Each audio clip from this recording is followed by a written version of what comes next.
Prime Minister Scott Morrison yesterday said he was looking after Australians' best interests Yes, he was. first by cancelling the citizenship of a alleged terrorist, a 26-year-old woman who was arrested in Turkey, having travelled from Syria after joining ISIS there. This has turned into a bit of a Trans-Tasman issue. Do you think Ardern was wrong to seek a bilateral solution to that problem early on? Well, it's clearly not worked out for New Zealand, even though she was trying to do the right thing.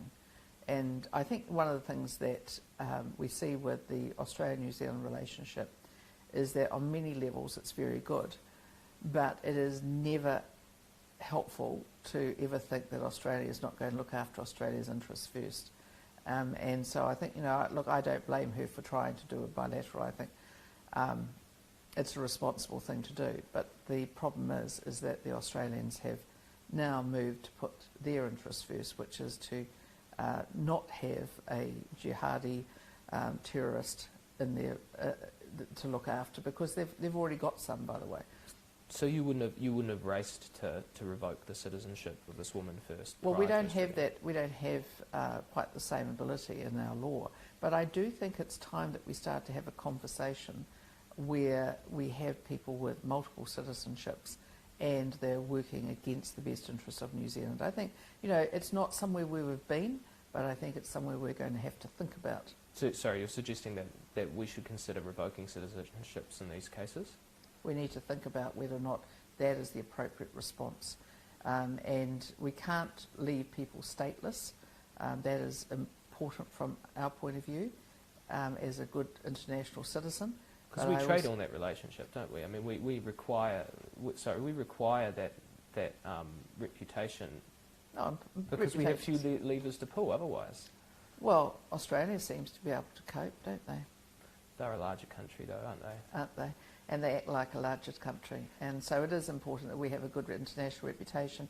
But I also think that New Zealanders would say, this woman who's left New Zealand when she was 6 years old, her family are in Australia, she's a jihadi terrorist, actually there's not a lot of sympathy for her. Right. So we're going to end up with it, really. Turkey's quite willing to deport foreign fighters or people who have joined ISIS. We're not sure that this woman has in fact engaged in any conflict. But the children are a concern, right? So what should New Zealand do? Well, that's the sad thing, isn't it? Two little children who end up in this dreadful situation, and who knows what hell they've been through. But whatever it is, it'll be unbelievably unpleasant. So these little kids, obviously, they have fathers, or had fathers. They will have, no doubt, grandparents or extended family. I think this is a really tough one. And so, the Prime Minister had a quick word with me yesterday. She feels like I do, as parents, as mothers, or just as human beings, feel very, very sorry for these little children. So it's going to be a tough call for her. She's got better information on it than I have. She has better access to information. And I think, she's going to have to answer what it is that she plans to do. Are you suggesting, though, the comment about the fathers, there's been some reporting in Australia that the fathers were Swedish men, Are you suggesting that maybe we try to foist this problem onto the Swedish?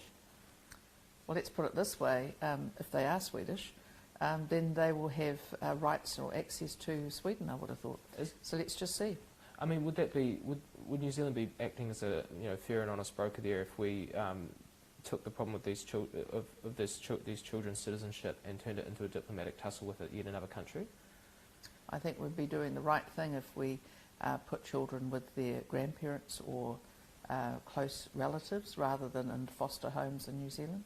So when this woman, or if this woman does return to New Zealand, what should happen? Well, it's up to the government to deal with.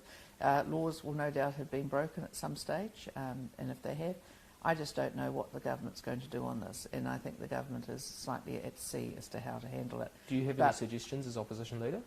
My suggestion is that they put the interests of our country before every other country. And just finally, do you think, this latest issue in the Trans-Tasman relationship, do you think it shows that the friendship's becoming a little problematic, or at least has some serious strains? I'm going to give some advice to the government, because I've been a minister in a government that's dealt with Australian governments of Labour and also the Liberal stripe.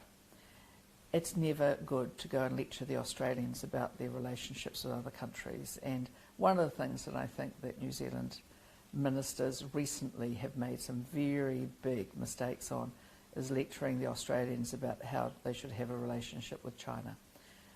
New Zealand needs to know that we are a smart little country and we do our best in the world, but the one thing we shouldn't be doing is lecturing every other country about how to run their business. Some would say that Trade Minister Damien O'Connor's comments about the China-Australia relationship were a flash in the pan. Are you saying that it's left a bit of a sting over there?